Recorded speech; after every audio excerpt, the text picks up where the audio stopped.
Welcome back to my channel.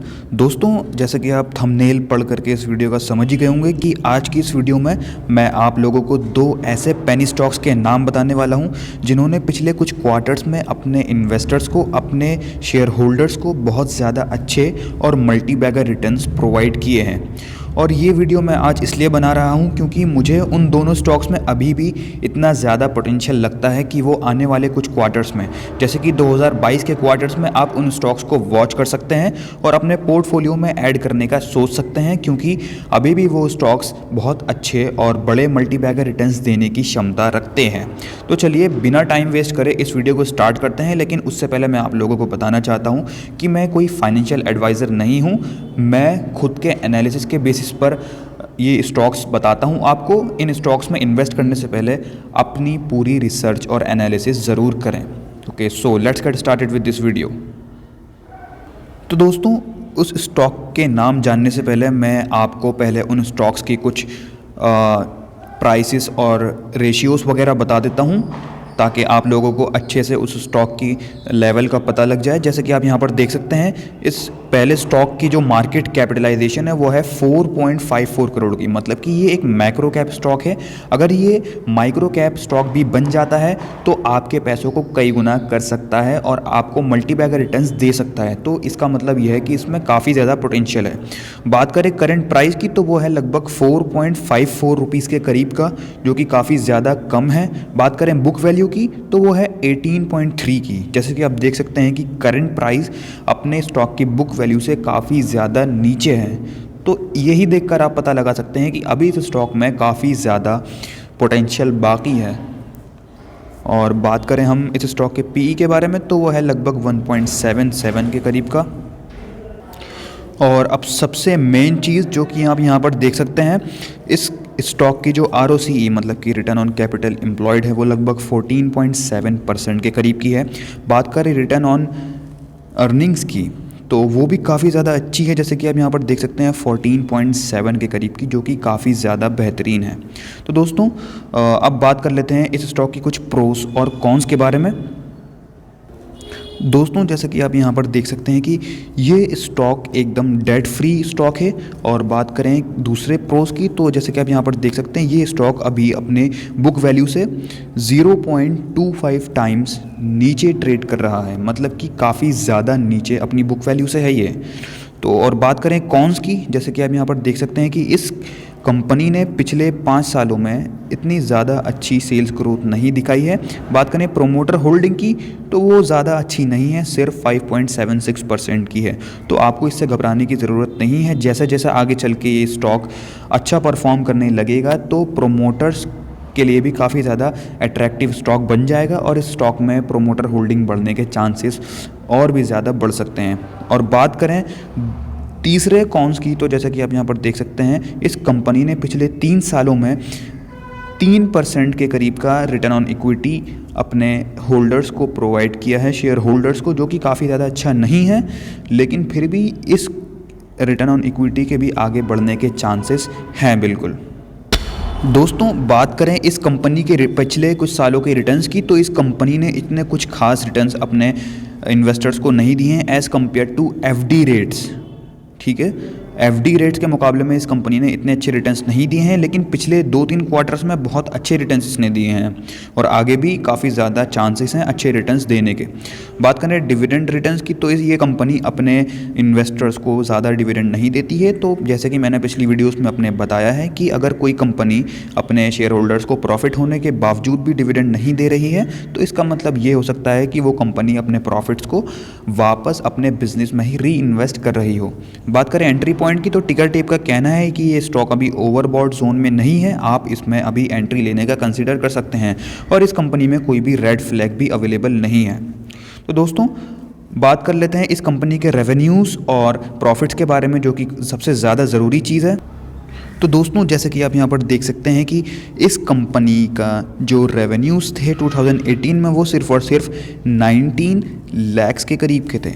देख सकते हैं जैसे कि आप वो 2019 में घट करके 17 लाख हो गए थे, 2020 में थोड़े से बढ़े थे, कोविड होने के बावजूद भी बढ़ करके 43 लाख के करीब हो गए थे। लेकिन बात करें करंट की 2021 में, इस कंपनी के जो रेवेन्यूज़ और प्रॉफिट्स हैं वो काफ़ी ज़्यादा अच्छी मार्जिन से इंक्रीज़ हुए हैं। जैसे कि आप यहाँ पर देख सकते हैं इस कंपनी के जो रेवेन्यूज़ गए हैं वो 2,51 लाख रुपीज़ के करीब गए हैं, जो कि पिछले 2-3 सालों के भी अगर आप प्लस करेंगे रेवेन्यूज़ को तब भी उससे भी ज़्यादा रेवेन्यू इस कंपनी ने 2021 में कमा करके दिया है।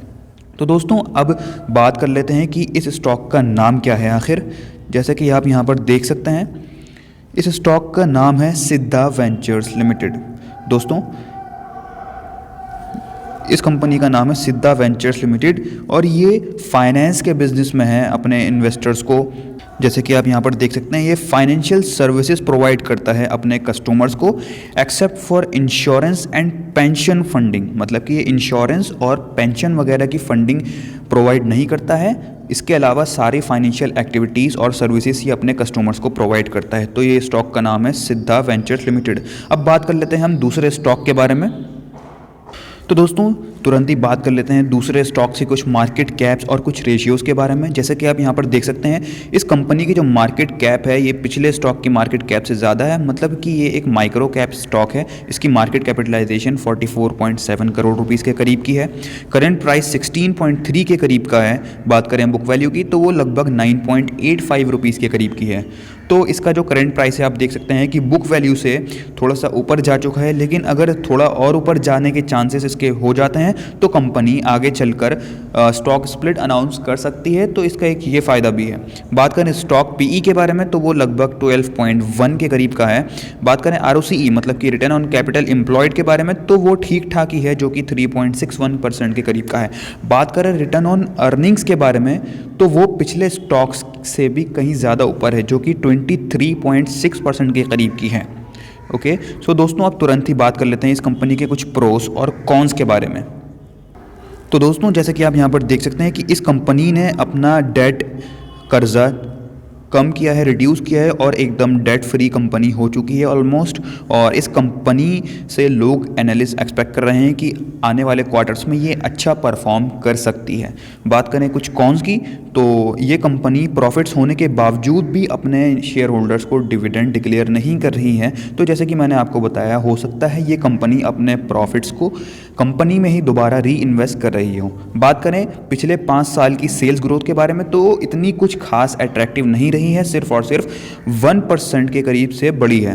बात करें प्रोमोटर्स होल्डिंग्स के बारे में तो प्रोमोटर्स ने अपनी होल्डिंग्स 33.24% के करीब की प्रोमोटर्स होल्डिंग्स प्लेज की हुई हैं, जैसे कि आप यहाँ पर देख सकते हैं।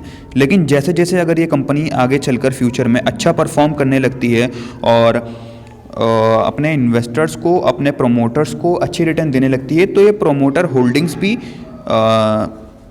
कम कर देंगे। प्रोमोटर्स अपने प्लेज की हुई होल्डिंग्स वापस ले लेंगे और अपनी जितने भी होल्डिंग्स हैं इस कंपनी में बढ़ाने के चांसेस इनके मुझे लग रहे हैं।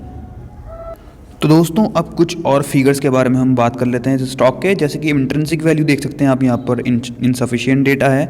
रिटर्न्स वर्सेस एफडी रेट्स, मतलब कि इस कंपनी ने एफडी के मुकाबले में कितने अच्छे रिटर्न्स दिए हैं वो भी डेटा अवेलेबल नहीं है। बात करें डिविडेंड रिटर्न्स की, ये कंपनी प्रॉफिट्स होने के बावजूद भी अपने इन्वेस्टर्स को ज़्यादा डिविडेंड नहीं दे रही है, लेकिन इससे घबराने की ज़रूरत नहीं है। अगर ये कंपनी आगे चलकर माइक्रो कैप से मिड कैप भी बन जाती है तो आपको डिविडेंड अच्छा प्रोवाइड कर सकती है, साथ साथ आपकी कैपिटल को एप्रिशिएट कर सकती है अच्छे अमाउंट से। बात करें टिकर टेप का कहना है कि इस कंपनी में आप अभी एंट्री लेने का कंसीडर कर सकते हैं क्योंकि ये कंपनी अभी ओवरबॉट जोन में नहीं है और इस कंपनी के ऊपर कोई रेड फ्लैग भी अवेलेबल नहीं है। तो जैसे कि आप देख सकते हैं कि इस कंपनी के मुझे जो जितने भी फिगर्स दिख रहे हैं वो ऊपर की तरफ पॉजिटिव दिख रहे हैं सारे, और नेगेटिव भी हैं कुछ, जैसे कि प्रोमोटर होल्डिंग्स वगैरह प्लेज्ड हैं और जैसे कि डिविडेंड डिक्लेयर नहीं कर रही है, लेकिन उससे घबराने की ज़रूरत नहीं है क्योंकि पॉजिटिव पॉइंट्स मुझे इस कंपनी में ज़्यादा दिखे हैं।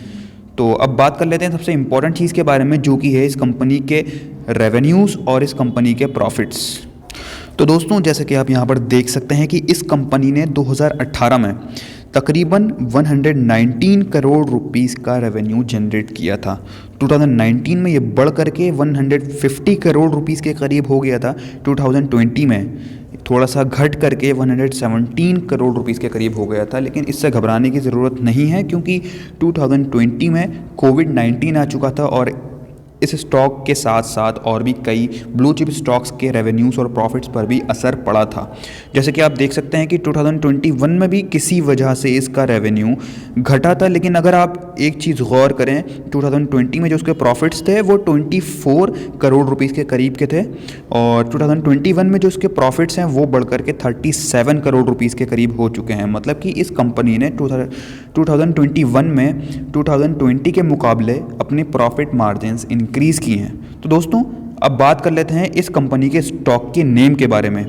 दोस्तों इस कंपनी के जो स्टॉक का नाम है वो है STL ग्लोबल लिमिटेड। दोस्तों ये कंपनी प्राइमरीली टेक्सटाइल बिजनेस में ट्रेड करती है, टेक्सटाइल बिजनेस में टेक्सटाइल्स मैन्युफैक्चर करती है और सेल भी करती है अपने कस्टमर्स को, जो कि काफ़ी ज़्यादा अच्छा और काफ़ी ज़्यादा पोटेंशियल बिजनेस है फ्यूचर के पर्सपेक्टिव से।